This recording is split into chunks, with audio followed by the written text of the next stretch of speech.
Texans travel to Kansas City and play the Chiefs. The Chiefs had the bye, and so they're hosting the Texans here. They had 3 weeks of rest, in essence, which felt huge for this team. I mean, Patrick Mahomes had that ankle injury. You could see that Travis Kelce was just out of juice. Old. Hollywood Brown got banged up quite a bit. Xavier Worthy had some wear and tear. Isaiah Pacheco came off that injury and just never got right. So big star here for the Chiefs. A big asterisk here saying, hey, they got a lot of rest. They're not going to be the same team we saw in the last few weeks of the regular season. So a really big boost for them there. Texans. How about the Texans last week against the Chargers, man? I mean, I must say, I'm not trying to,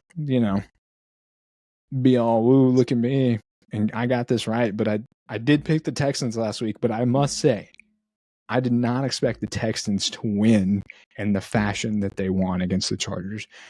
I picked the Texans because of their defense, but I did not expect their defense to outscore the Chargers' offense. It's insane.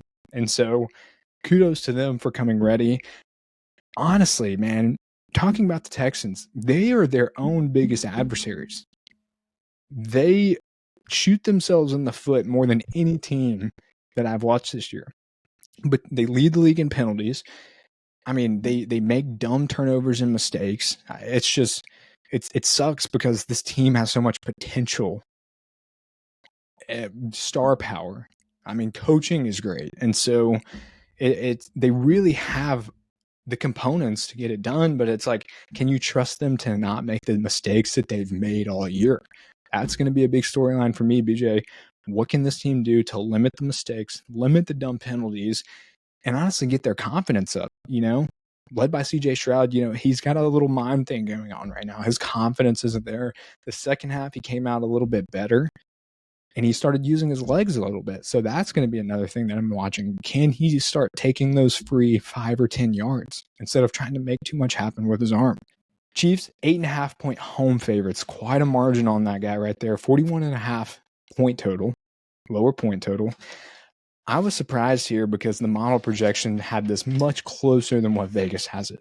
In fact, they had Chiefs 22, Texans 20. So there's a lot to dissect there. BJ, we can certainly talk about that, but Chiefs are the home favorites. Naturally, they should be. But let's talk about this game a little bit. You look at the Chiefs here. How much do you think the 3 weeks of rest is going to help them coming into this week? Do you think, I mean, of course it's a good thing, but they haven't played in a game in 3 weeks. So their stars will be healthy. They have the bye week. They had the rest. Do you think we see a whole different Chiefs team, or are you kind of expecting a little bit of the same lull that we saw on the offensive side of the ball all season?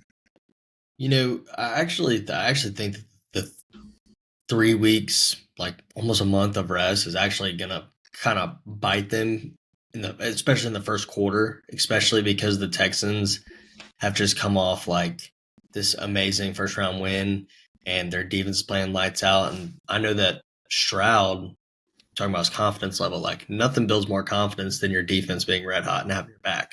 So, I really do kind of worry about how the Chiefs start in the first quarter. I mean, they could be on point and they could be perfect like they always are. But I have to feel like, they haven't, they're getting some people back. Like the chemistry might not be 100% there. They haven't played all together with their starters 3 whole weeks. So I kind of think it'll take a quarter for them to get back into it. So depending on that, if the Texans can take advantage and start fast, it could be a different ballgame than that spread is saying.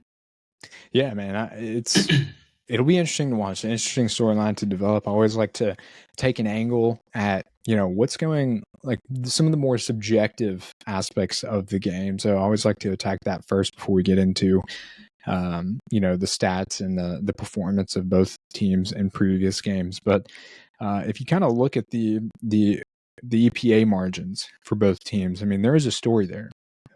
Again, take note, these are for this season and this season only.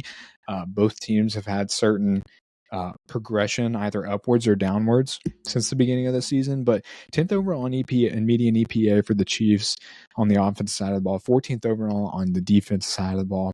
Texans defense is top 10. They're 8th overall on EPA per play allowed, 22nd overall on the offensive EPA margin. So it's quite the interesting discussion to be had.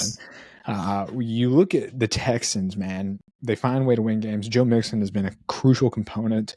They are down 2 big-time wide receivers in Tank Dell and Stephon Diggs from what they came into the season with. Nico Collins is still out there. He's a superstar, but that's about it.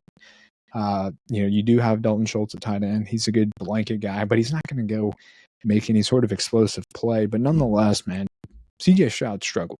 Okay, we're not going to dance around that. He even struggled last game, especially in the first half. So to go to Arrowhead, playing one of the toughest places to play against a team that seems like they just don't know how to lose. What's your anticipation here, man? Do you think the Texans have it in their bag to ride their defense and their running game to go in here, keep it close, and potentially steal the win? Like, do you think that is in the realm of possibility? Or do you think CJ Stroud has to come out of the shell and win the game? I think CJ Stroud has to come out and win this game. It's really difficult to beat, the Chiefs in Arrowhead, especially in the playoffs and when they've had all that rest. So I think that the way that this first quarter goes is gonna show us what the rest of the game is going to be like. Personally, I think that they're going to have some either big turnovers or big explosive plays early in order to beat the Chiefs. Now, as far as keeping it close or not, the Chiefs keep every game close for some reason. So, I think the determining factor of winning this game is going to be how the Texans start. Yeah. And if they can get up kind of largely in the first quarter. Yeah. It's and part of his struggles, not all of them, a lot of them are like a confidence, mental thing for him. But part of their struggles, BJ, have been due to the pressures that the offensive line has given up. I mean, they give up nearly 10 pressures a game. That's good for, what does it say? 28th in the league. Okay. It ain't going to get easier. He's running there for their life. Notable injury for this game, too, Beach. Chris Jones is coming back. He had that 3-week rest, too. So he'll be back on the defensive line, and he, of course, is going to wreak havoc as well. Mm-hmm. I'm anticipating him being back. Some of the injury reports are a bit ambiguous out of Andy Reid, but I'm anticipating him being back. And it's only going to make things harder for CJ Stroud. I agree. I think he's got to come out of a shell. We saw the second half kind of him gain a little bit of confidence there. If you remember one of the very last plays of the first half, he rips a dart to Nico Collins to score. That kind of felt like the old CJ Stroud of last year. And so we need that. He needs to find that. And I'm hoping that the statement win in the wild card round kind of sparks that confidence and that that kind of just mentality to get back after it. And so Bobby Slowick is also not calling plays like he used to last year. I mean, I feel like he was dialing up amazing plays left and right. Of course, he's working with less weapons this year due to injuries, but he's kind of take a step back as a play caller as well. I think that deserves to be called out if we're going to sit here and talk about CJ Stroud's woes. The play calling hasn't been great either. So part of that is also on Bobby Slowick. So he needs to come in here with a game plan ready to rock and roll. But BJ, this Kansas City defense, man, they're phenomenal. They're 6th overall in defensive success rate. They're 7th overall in passing yards per game, giving up they're 16th overall in passing yards per game. They only give up 234 yards in the air. And that number's kind of conflated a little bit because teams get behind, therefore have to pass. So that's why that number looks the way it does.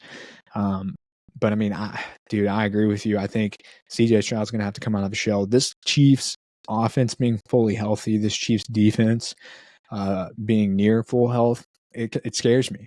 And, as a team who's at home, they've had 3 weeks of rest. And I agree. I think they might come out a little bit flat at first just because of the rest. They're not it may take a second to kind of get back into game shape, game mentality, but it's going to be tough for the Texans. That being said, BJ, you like the Texans to cover here.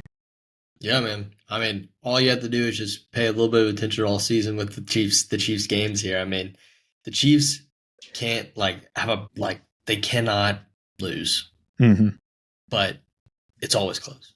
Yeah. I couldn't get those words out. And to your point, the big thing here too is like why I'm not sitting here saying the Texans are going to win. I'm not, but I think the number is a bit too big. I think they're going to keep it a lot closer.